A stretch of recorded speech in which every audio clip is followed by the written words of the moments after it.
Los Doctores Suk son una de las facciones más prestigiosas del universo conocido de Dune.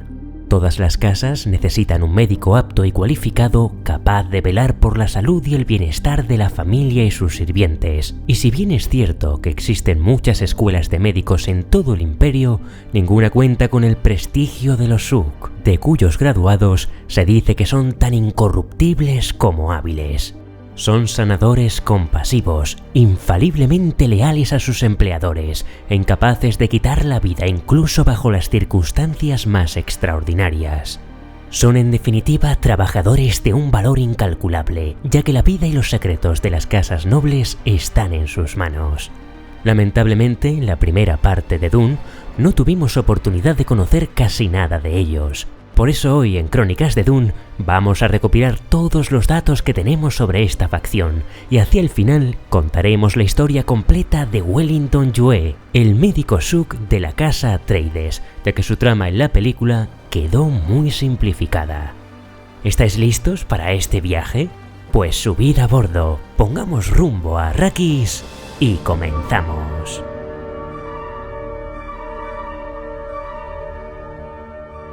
Cuentan los cronistas que para encontrar el origen de los médicos Suk debemos remontarnos a los trágicos acontecimientos de la yihad butleriana, cuando el conflicto entre humanos y máquinas pensantes se había encrudecido. Los campos de batalla, plagados de horror, destrozaban la cordura de los médicos que se ocupaban de las miles de víctimas. El doctor Rajid Suk, uno de los cirujanos de guerra más excepcionales que jamás haya existido, fue uno de los pocos que no se derrumbó. Rajid hizo importantes contribuciones a la Liga de los Nobles y preparó el terreno para que su sobrino nieto, Mohandas, poseedor de una habilidad aún mayor, fundara una nueva y brillante escuela de medicina.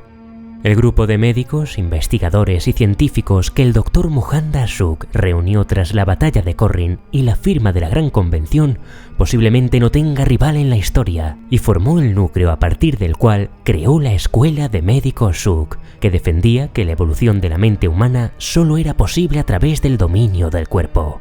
Si bien la Escuela de Médicos Suk no llegaría a ser tan influyente como la Bene Gesserit, los Mentats o la Cofradía Espacial, su gran utilidad para las grandes casas es indiscutible, y tras su fundación no tardó en convertirse en el principal centro de estudio de medicina del universo conocido, cuyos graduados empezaron a ser famosos por dos motivos.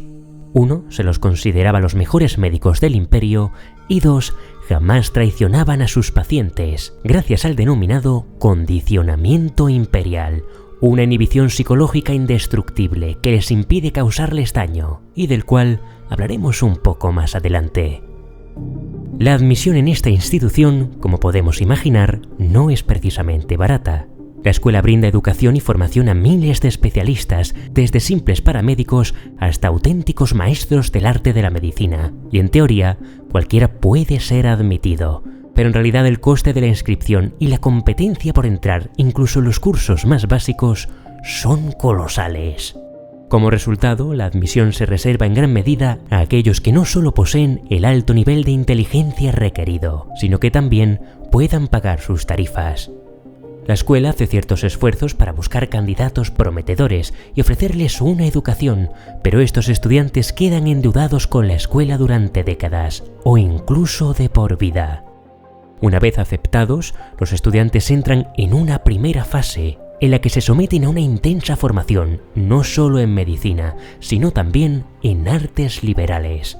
La Escuela Suk no es una mera escuela de oficios, sino una institución que produce pensadores dotados de mentalidad crítica. Los técnicos y auxiliares médicos pueden dedicar hasta una década a su formación antes de certificarse y graduarse en su campo de estudio. Y una vez llegados a este punto, pueden empezar a trabajar al servicio de sus mecenas, buscar empleo a través de la extensa red de contactos de la escuela o continuar su formación e intentar convertirse en doctores Suk. Para ello tienen que superar rigurosas pruebas de medicina y filosofía, además de que deben estar dispuestos a asumir el coste astronómico de una educación tan avanzada.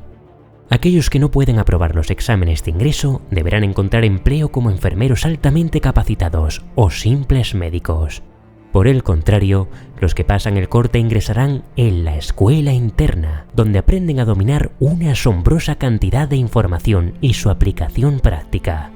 Allí adquieren un conocimiento absoluto de la anatomía y las patologías humanas. Saben realizar con precisión cirugías de emergencia y controlar el dolor de sus pacientes. Y son capaces de hacer diagnósticos complejos y precisos, incluso sin ayuda de pruebas y análisis con medios tecnológicos.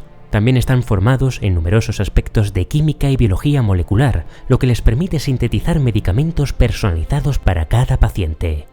Todos estos conocimientos se complementan con el llamado condicionamiento imperial. Este programa fue desarrollado en parte por el fundador de la escuela, que convirtió en realidad su sueño de que sus estudiantes y protegidos actuasen solo en beneficio de la humanidad. En un imperio donde la lucha entre casas es feroz, la seguridad que ofrecen los doctores Suk es un bien excepcionalmente valioso. Sin embargo, este condicionamiento tarda años en lograrse y es el resultado de una intensa manipulación a manos de los especialistas de la escuela. La formación en filosofía recibida por el estudiante durante sus primeros años sirve como sólida base sobre la que grabar el condicionamiento. Los alumnos de la escuela interna continúan formándose en medicina, con un énfasis creciente en el estudio de la retórica. Estas agotadoras sesiones filosóficas de argumentación y defensa se complementan con terapias hipnóticas e hipnagógicas cada vez más intensas. En la siguiente etapa, los estudiantes son llevados a un estado psicológico más receptivo a través de una combinación de manipulación muscular, prana bindu y drogas neuroquímicas, durante el cual se les somete a un largo interrogatorio retórico y a un adiestramiento subliminal. Estas sesiones pueden durar más de 36 horas y utilizan el agotamiento para condicionar aún más al sujeto. Durante sus últimos años de estudios en la escuela interior, los candidatos a Dr. Suk son sometidos a sesiones de condicionamiento incluso mientras duermen, y no es nada extraño que alguno muera durante el proceso. Todo el que sobreviva al condicionamiento Suk será incapaz de dañar conscientemente a otro ser humano. Al inicio de la novela Dune, el condicionamiento jamás ha sido roto en su larga historia, y es tan efectivo que incluso los emperadores confían su cuidado a los médicos. Por eso se le llama el condicionamiento imperial. Cuando los doctores Suk concluyen con éxito sus estudios y el condicionamiento imperial, llevan una marca que los señala como graduados de la escuela interior, un simple diamante negro en la frente. Cada marca tiene ciertas características irreproducibles que pueden detectarse con una sencilla observación molecular, lo que permite garantizar la identidad de cualquier Suk. También se les permite llevar el cabello recogido con un anillo de metal con el emblema de la escuela Suk. Estos graduados suelen encontrar trabajo como médicos personales de las grandes potencias del Landsraad, pero también como oficiales al cargo de la salud del ejército, consejeros de sanidad de gobernadores planetarios o investigadores líderes en industrias farmacéuticas. Algunos doctores Suk, en cambio, deciden servir en su propia escuela como investigadores e instructores. Sea cual sea su destino, sus servicios tienen un precio exorbitante. Además, como condición para graduarse, deben comprometerse a entregar una parte de todas sus ganancias a las arcas de la escuela. Y no solo eso, sino que tienen también prohibido trabajar gratis, por lo que la mayoría de las casas con suficiente dinero los contratan de forma permanente, ya que es preferible pagar tarifas más altas antes que arriesgarse a un retraso en el tratamiento mientras se negocian los honorarios del doctor. Aunque la mayoría de los admitidos en la escuela interna se gradúan, un pequeño número se derrumba psicológicamente bajo el exigente e implacable entrenamiento, pero incluso los estudiantes fracasados de la escuela poseen conocimientos y habilidades muy valorados en el imperio. Entre los más talentosos médicos que superaron sus estudios con éxito, tenemos al Dr. Yue, cuya historia narraremos a continuación. Wellington Yue nació en el año 10.082 después de la cofradía, es decir, 109 años antes de los sucesos de Dune. Se graduó en la escuela interior Suk a la edad de 30 años y sirvió como médico jefe de la casa Atreides durante décadas, llegando a convertirse en amigo, consejero y hombre de confianza del círculo íntimo de la familia del duque Leto, además de preceptor de Paul, el joven heredero ducal. En las novelas es descrito como un hombre de cabeza cuadrada, labios empurpurados y bigote caído. Tenía el tatuaje diamantino del condicionamiento imperial en la frente y llevaba su largo cabello negro, sujeto por el anillo de plata de la escuela Suk. Era considerado un hombre de brillante conocimiento y un médico extraordinario, de trato amable y muy apreciado por la casa Atreides. Su comportamiento modesto lo hizo aún más popular, ya que los médicos Suk a menudo eran conocidos por su arrogancia y fría personalidad. Aunque Yue se comportaba con aplomo y modales refinados, era un hombre afable que podía resultar muy encantador cuando se sentía en compañía de amigos. En algún momento de su vida contrajo matrimonio con una Bene Gesserit llamada Guana Marcus, 10 años más joven que él, una mujer de rostro encantador y fiel servidora de la hermandad que incluso llegó a ser decidora de verdad, y que le fue asignada al Dr. Yue para controlarlo por sus prometedoras investigaciones en el planeta Richese. Sabemos que Yue amaba profundamente a su esposa, aunque Guana probablemente no correspondiera con sinceridad al mismo grado de afecto. De igual modo, el matrimonio nunca tuvo hijos, y Wellington, siendo un médico Suk, tenía la certeza de que no existía ningún impedimento físico, de manera que toda su vida se preguntaría por qué ella había decidido no engendrar. ¿Había alguna explicación Bene Gesserit? ¿O quizá estuviera destinada a otro propósito? En las novelas del universo expandido de Dune, escritas por Brian Herbert y Kevin J. Anderson, se revela que Guana tenía orden de la hermandad de no tener hijos con Yue, ya que lo consideraban de escaso valor genético para sus planes de selección. Igualmente se dice que Guana había servido anteriormente para dicho programa, dando a luz a 4 hijos, sin que Yue lo supiera jamás.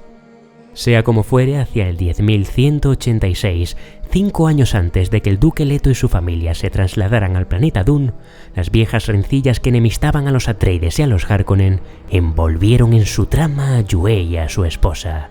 Y Guana fue tomada prisionera por la Bene Tleilax como parte de la conspiración de la que formaban parte el emperador Badishah y el barón Vladimir Harkonnen. La Bene Tleilax había sido refugio de muchos Mentats renegados, entre los que se encontraba Peter de Vries, ahora al servicio del barón. Peter torturó a Guana ante los ojos de Yue, quien desesperó al ver cómo se retorcía su esposa en los amplificadores de dolor del Mentat. Tan perdidamente enamorado estaba de ella, que Peter de Vries la utilizó como palanca para quebrantar el condicionamiento imperial de Yue, prometiéndole al doctor que liberarían a Guana cuando cumpliera la misión que le sería asignada como agente infiltrado en la casa Atreides. Durante los 5 años siguientes, Yue no volvió a ver a su esposa y no sabía si la habían matado, o peor aún, si la habían entregado a los Harkonnen para continuar con sus torturas. De modo que participó activamente en la conspiración como pieza clave en la masacre que tendría lugar en Arrakis. Al llegar el año 10.191, cuando los Atreides estaban a punto de abandonar Caladan, Yue incluyó en sus lecciones diarias con Paul toda la información sobre el planeta Dune, su ecología, geografía, habitantes.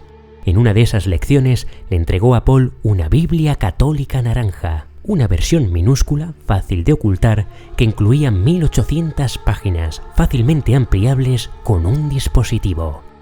Aquel regalo fue entregado por Yue como cargo de conciencia por la traición que estaba a punto de cometer en su casa.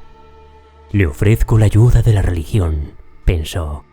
«Así podré decirme que fue donde yo jamás podré ir».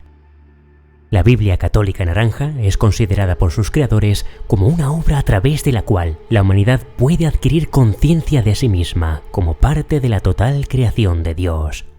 Paul leería este libro durante las siguientes semanas y su descubrimiento en este momento crítico fue parte fundamental de su despertar en Arrakis tras la muerte de su padre. Al llegar al planeta Dune, Yue se podría haber convertido en el sospechoso principal de la posible conspiración contra los Atreides, pero Zufir Hawat lo había investigado y comprobó la autenticidad de su graduado en la Escuela Interior Suk. En otras palabras, confió en el condicionamiento imperial.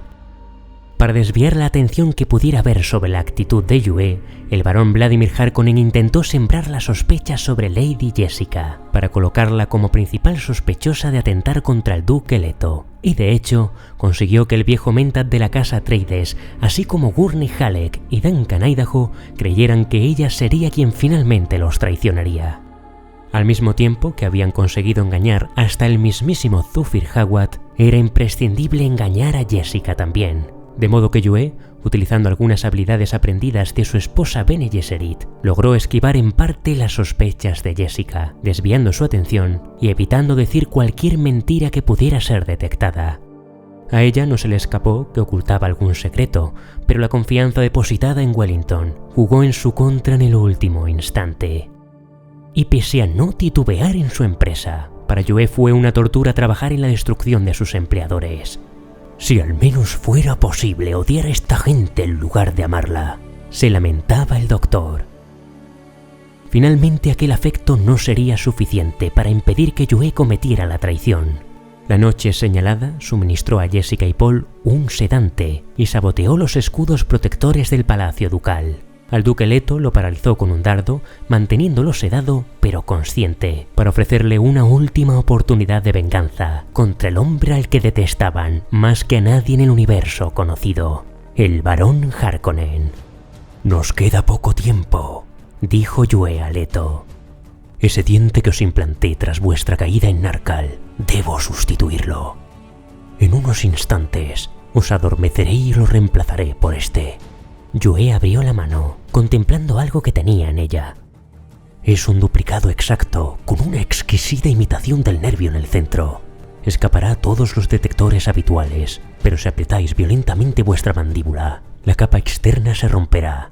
Entonces, si expeléis muy fuerte el aliento, difundiréis a vuestro alrededor un gas letal, absolutamente letal.